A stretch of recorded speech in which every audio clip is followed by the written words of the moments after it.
Chosen ones, empaths, I know you're in a situation where you've possibly been discarded or you've had to cut off contact with a narcissist, say, but you've seen them move on very quickly, very rashly. They've moved on.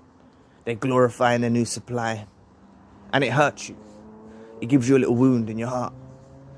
But I promise you, it's just a tiny little scarring. It's a tiny little scarring. And if you listen to my words today, hopefully by the end of the video, you will have some clarity on this subject. Like, you see them move on. You see them move on with this new supply. And, our natural inclination is we want to move on. It's natural. We crave companionship. We feel lonely. We miss the human connection. We miss the love bomb. We're confused. But as I've always mentioned, and I will reiterate it, the best times of the relationship with the narcissist was actually our lowest point in existence because we were so asleep. And the most painful time of the relationship, probably at the end, we was actually at our highest heights. And I want you to understand this, right? And I want you to please take your time before moving on and don't follow suit of the narcissist. Don't follow their game. Don't fall into the trap. I dodged some bullets. I nearly made some dreadful mistakes after my encounter with the narcissist. I can actually name it. I ran into various individuals, right? And naturally, I was thinking, they're cool, they're nice, let me get to know them. And I look back on it now and I'm like, oh my goodness. The amount of red flags I was just being blind to. And it's only by the grace of God those relationships didn't develop further and I didn't get my heart broken any more than it actually was. Right? It's only by the grace of God. He literally saved me. He literally pulled me away from those individuals.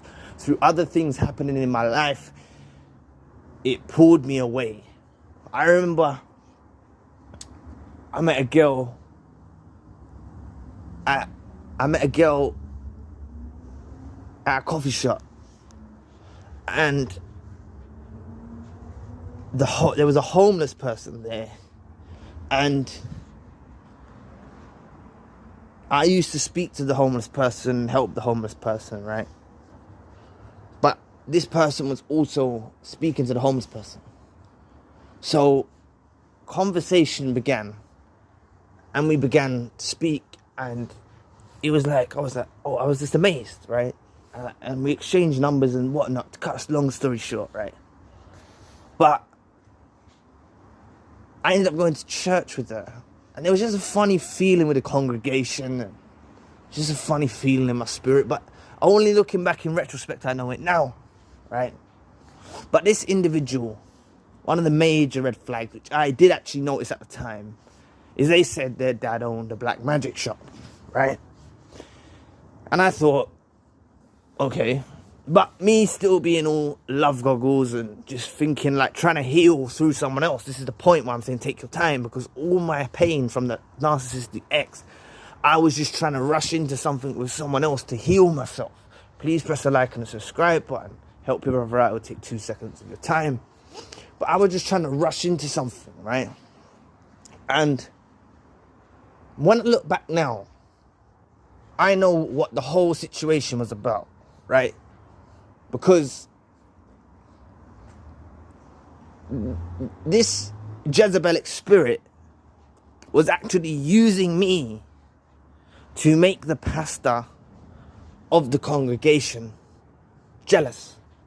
Even though the pastor had a wife, they must have been doing something. There must have been some kind of whatever between them.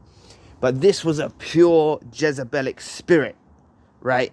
And it's only by the grace of God I got pulled out of it before it got too deep. Because that was some mad narcissistic triangulation that was going on. And I was just so blind, because all I did was crave companionship. Just when you know them days when you're lonely, you're sad, You miss your narcissistic ex. You don't realize they're a narcissist at the time. You're craving companionship, and you meet someone new and you think, wow, like, that's what mindset I was in. It's only as I was able to look back in retrospect, and also because other things happened in my life, you know, work related, other things, it distracted me, it pulled me away, right? But I remember I saw that actual Jezebel Spirit sometime later in the town. She said, hi, how are you? Oh, do you want to go to this place with me? And I was feeling, and by this point, I had awakened to narcissism, and I was a bit more aware. Not as aware as I am now, but I was a bit more aware. I kind of put it off, you know. And then she said, oh, I'm not with that pastor. I don't go to that church and that pastor anymore. I don't see that Pastor Dwayne anymore. I don't go to that one. I go to a new church. And she's trying to drag me off to a new church, and it's like, you know, the congregation was just weird, and it was just a weird experience, right? And I'm telling you, this Jezebelic spirit, this was a pure Jezebel, right? I nearly ran into one straight after dealing with the narcissist that I was with, which I believe was a spiritual narcissist who I was with, right? Because that ex-narcissist, right, had ties with, she always used to, I'm going off topic here, but she always used to want me to go to a bar, where her mum worked and she used to work. She always used to want me to go there. And she told me that there used to be some Freemasons there. If you don't know what Freemasons are, it's a secret society. I'm not saying they're all bad, but they basically believe in something. They believe in something other than God, which is a higher power. So to me, I call that the devil. But each to their own, you know. They accept all religions and anything in this society. But basically, this narcissist who I was with before was a spiritual narcissist. This one that I ran into, that I mentioned for the scenario of the church, that was a pure Jezebel, right? And there was a couple others that I won't even go into that I experienced running into. And I'm so glad, by the grace of God, that I was not put into a relationship with these people, right? Like, some serious stuff happened in my life where it distracted me from even wanting to pursue relationships, right? By the grace of God.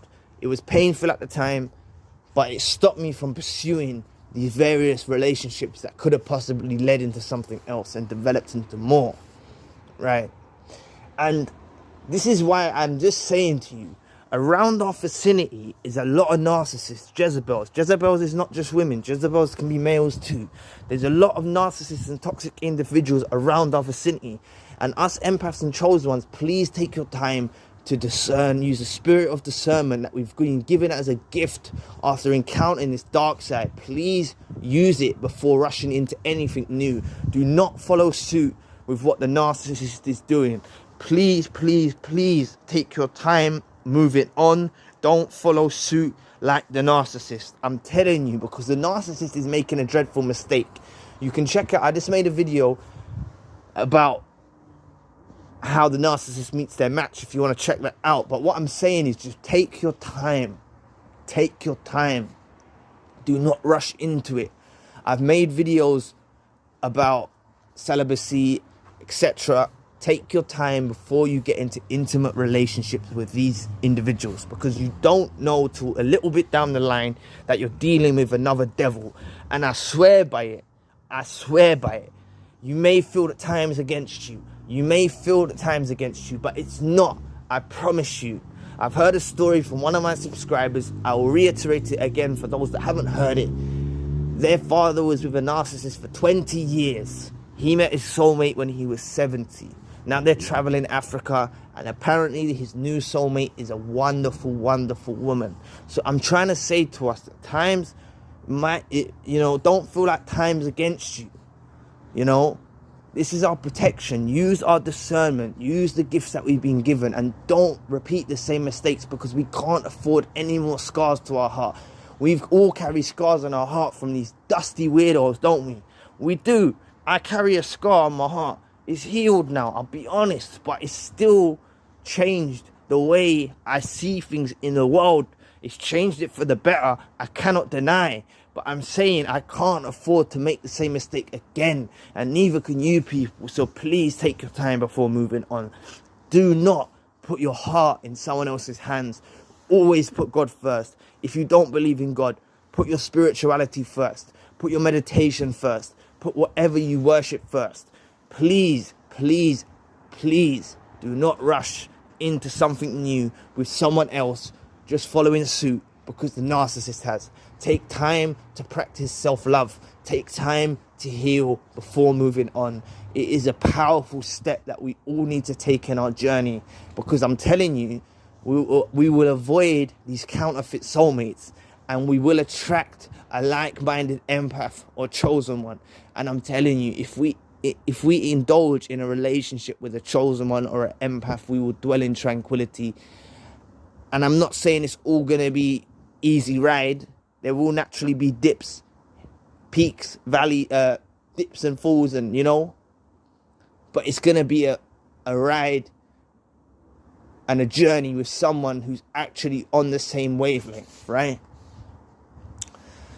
There's a story that I'm going to try and repeat. I haven't mentioned it before, but it's online. It's by a rabbi, right?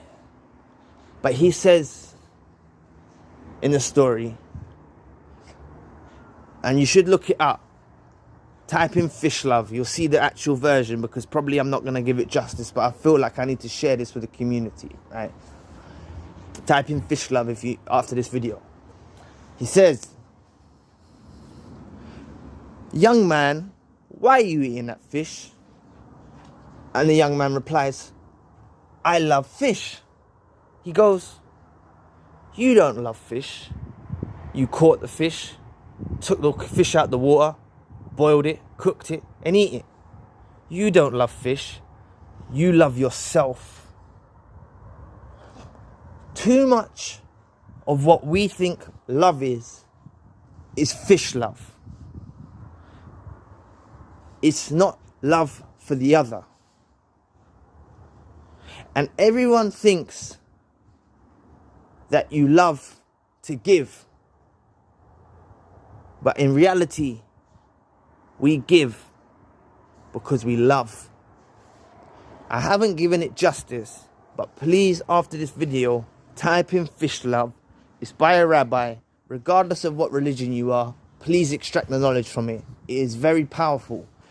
And what I've absorbed from it is, with an empath, we will give our love to the empath. And I learned something from a subscriber called reciprocity. It's a mutual exchange of benefits, a mutual exchange. And this is what two empaths will have, reciprocity.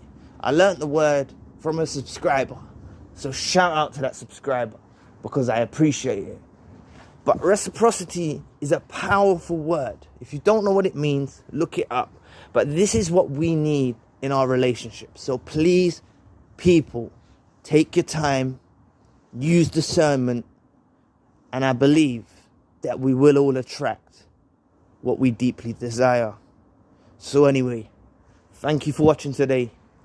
Please press the like and the subscribe button. If you would like to donate to the channel, you can find the link in the description box. And if you would like a one-to-one session with myself, you can find the link in the description box. If you want more spiritual-based content, you can head over to the other channel. The link is also in the description box. So anyway, I'll catch you all again soon. Peace.